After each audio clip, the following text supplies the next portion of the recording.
This is nothing but a writer's imagination of how the polycule dissolved. Nick Rekieta rose to prominence in 2018.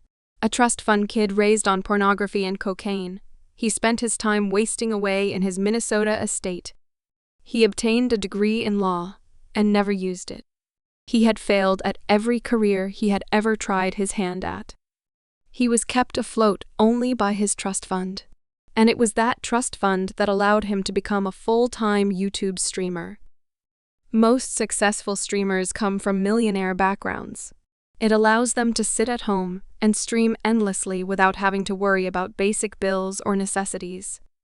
So those of you who think you're going to become rich by being streamers, all of them were rich already.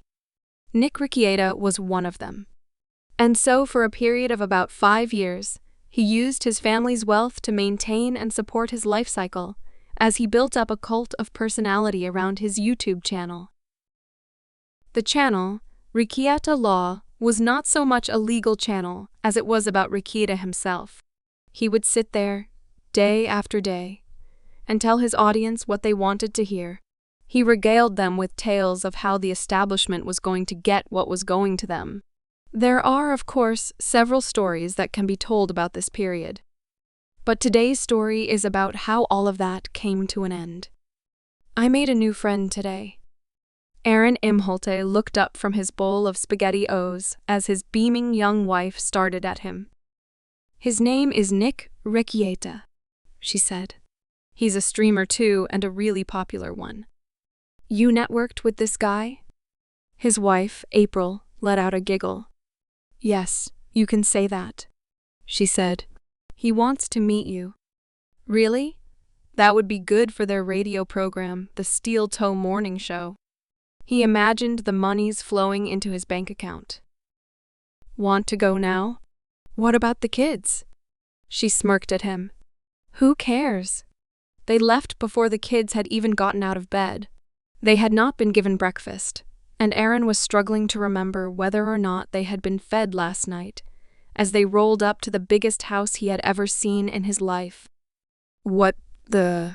It's a good thing he doesn't live far, April said happily, as they parked the car. We can come and go whenever we want. If he wants us to come. Oh, he will, she said. Aaron looked around the yard. Well, where are they then? The windows on top of the house flung open. Aaron looked. A topless woman was standing there, waving at them. Hello, she chirped wildly. I'll be right down. The windows closed. Aaron's mouth fell open. See? April crowed, nudging them. The Rekietas are a lot of fun. Aaron's mouth stayed agape as the woman opened the front door and stepped out completely topless. April! She gushed as she held out her arms. April stepped forward and gave her a hug. It's been too long. And this must be Aaron. Aaron felt his heart leap out of his chest as the woman gave him a hug as well, pressing her chest against his. And nice to meet you, Aaron stammered. And you are? Kayla, she said.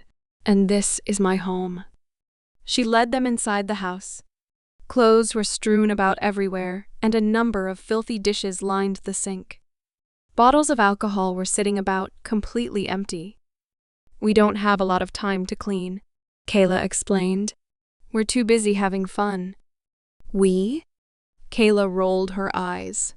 My husband is streaming right now, she said, sounding a little irritable. He'll be done soon. Why don't you get comfortable, and he'll come right up. I hear your husband is a big streamer. Yes, the biggest, she said. He's been working so much lately, about 4 hours every 3 days. She looked at Aaron expectantly, as if she were expecting him to be sympathetic. That's terrible, Aaron cooed. That must be so hard for you. Oh, it is, she said, bobbing her head up and down. I don't want to go on stream with him. So I'm all by myself here while he's working, and it gets rather boring. The door banged open. The group turned, and a sickly-looking man stomped into the room. I need a fix, and I need it now, he said. Kayla nodded. She reached down onto the table and pulled out a little baggie filled with pure white powder. She spread it all over the table, and the man leaned over and sniffed it. Aaron and April stared. "Nick, April's here." The man blinked. "Our new sex friend?" "She's here with her husband." The man stood up. He looked at April, and then at Aaron. "Hello," he said. "Not sure why you brought your husband, but we run a radio show together," April said. "Remember?" Nick teetered slightly. He was drunk, Aaron realized immediately. "That's right," he said. "We were talking about work in between play." Aaron beamed with pride. Leave it to April to set up massive business opportunities on the fly like this. "I'm not just an internet personality," Aaron bragged. "I'm a radio show host." Nick blinked.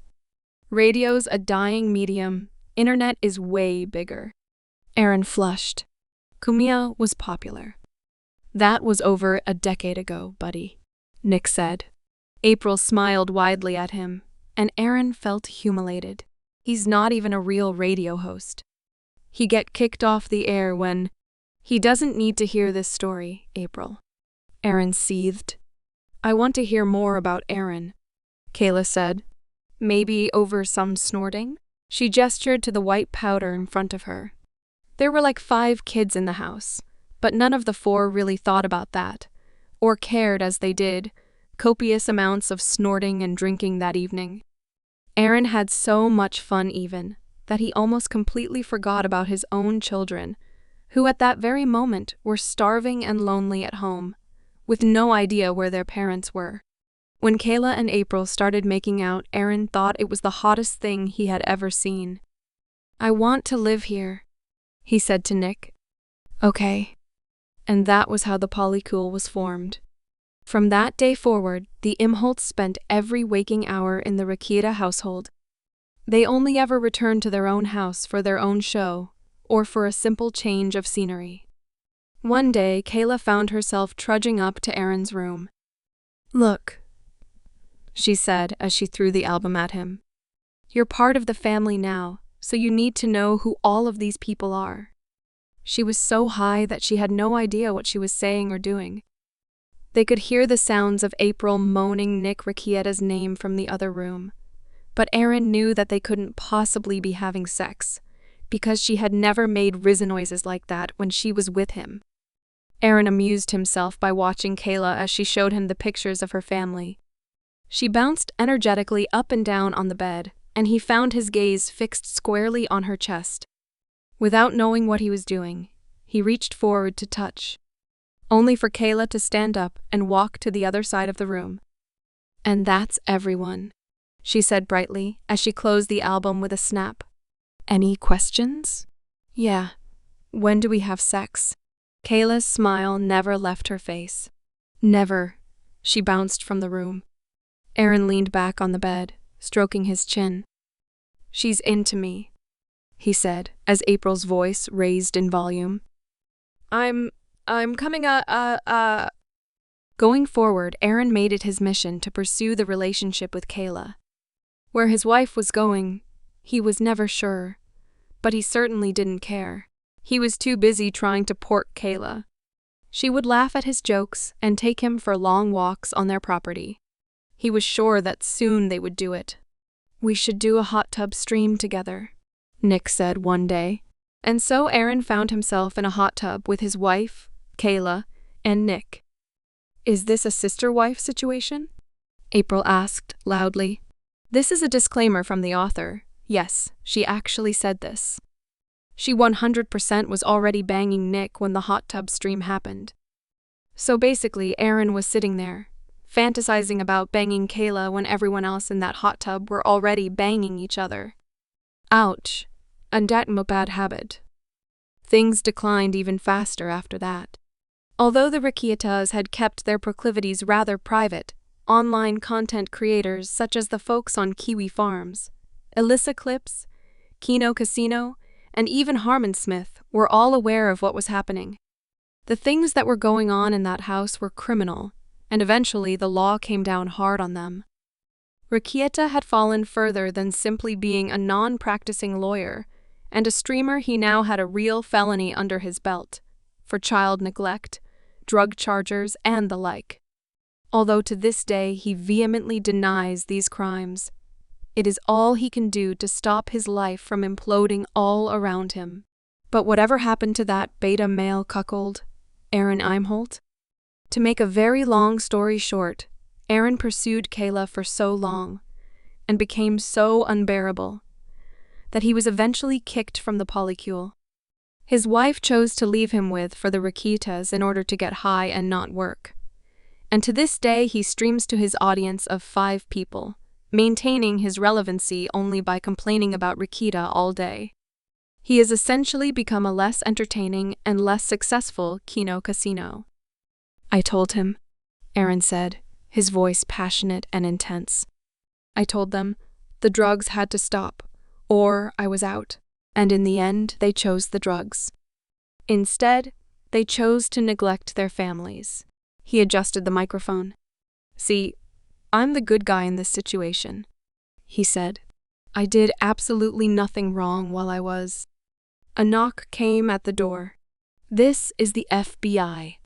You're under arrest for revenge porn. Aaron closed his eyes and bent his head. Shit.